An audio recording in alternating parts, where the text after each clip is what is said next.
जय जगन्नाथ दर्शक बंधु 28 डिसेम्बर यही राशि मानक आरंभ हो भल दिन अनेक गुणा वृद्धि पाइब आपण बैंक बैलेंस।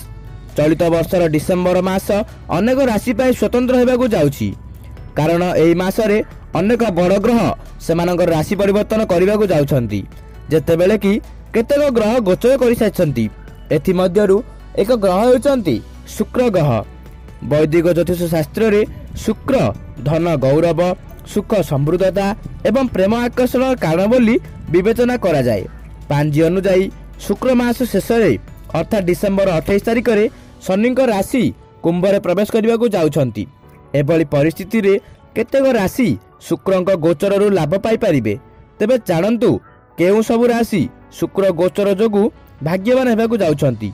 ता पूर्वरु जदि आपण मानकु हमर ए वीडियोटी भलो लागुची तेबे वीडियोटी को लाइक करी चैनल टी को निश्चित भाव में सब्सक्राइब कर देबे आ पाखरे थिबा बेल आइकन को क्लिक कर दियंतु जहा फल रे आगो को आसुतबा समस्त वीडियो आपण सर्व प्रथमे देखि परिबे। तेबे चलंतु जानिबा सेही प्रथम भाग्यशाली राशि विषय रे जे हेउचंती मेष राशि। शुक्र गोचर मेष राशि रो लोकंक पई एक लाभदायक प्रमाणित हेबो। एही गोचर समय रे आपणक रोजगार वृद्धि पाइब। आपण एक नूतन आयर उत्स पाइबे। आपण आर्थिक दृष्टि उपकृत हेबे। चाकरी करथिबा लोकंक पई पदोन्नतिर संभावना रहिछि।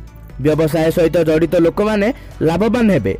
जो माने नूतन कार्य आरंभ करबा को चाहुचंती सेमानक पई समय बहुत भलो रहिबो। आपण निजर जीवन साथी ठारू संपूर्ण समर्थन पाइबे। परिवार सदस्यंक सुखद सहित समय बिताइबे। एबे जानिबा द्वितीय भाग्यशाली राशि विषय रे जे हेउचंती वृष राशि।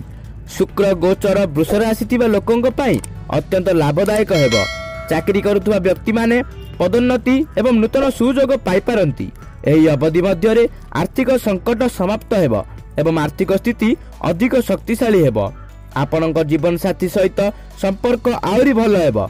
एही गोचर सहित आपण निज समस्त पुराना समस्या रु मुक्ति पाई परिबे। चाकरी खोजुथुवा लोक माने एक भलो स्थान रु चाकरी ऑफर लेटर पाई पारंती। एबे जानिबा तृतीय भाग्यशाली राशि विषय रे जे हेउचंती तुला राशि। शुक्र गोचर तुला राशि लोकंक पई अनेक भल सुजोग आनिबो। संपत्ति एवं जानवाहन संबंधी कार्य समाप्त हेबो। मांक सहित संपर्क भल रहिबो। एही समय मध्य रे आपणक मन शांत रहिबो। दाम्पत्य जीवन रे प्रेम वृद्धि पाइबो एवं संपर्क रे मधुरता रहिबो। देवी लक्ष्मी को आशीर्वाद मध्य 2025 मसीह रे आपणक ऊपर रहिबो। आपण चाकरी रे अग्रगति करिवे एवं पदोन्नतिर मध्य संभावना अछि। छात्र छात्री माने परीक्षा रे भल फलाफल पाइबे। एबे जानिबा चतुर्थ भाग्यशाली राशि विषय रे जे हेउचंती मकर राशि। शुक्र गोचर जोगु 2025 मसीह रे मकर राशि रो लोकंक जीवन रे खुशी परिपूर्ण हेबो। आपण विदेश रो भल खबर पाई पारंती। पुराना निवेश रो लाभ मिलिबो। शाशुघर सह जड़ित समस्या समाप्त हेबो। आपणक आर्थिक स्थिति पूर्व अपेक्षा भल हेबो।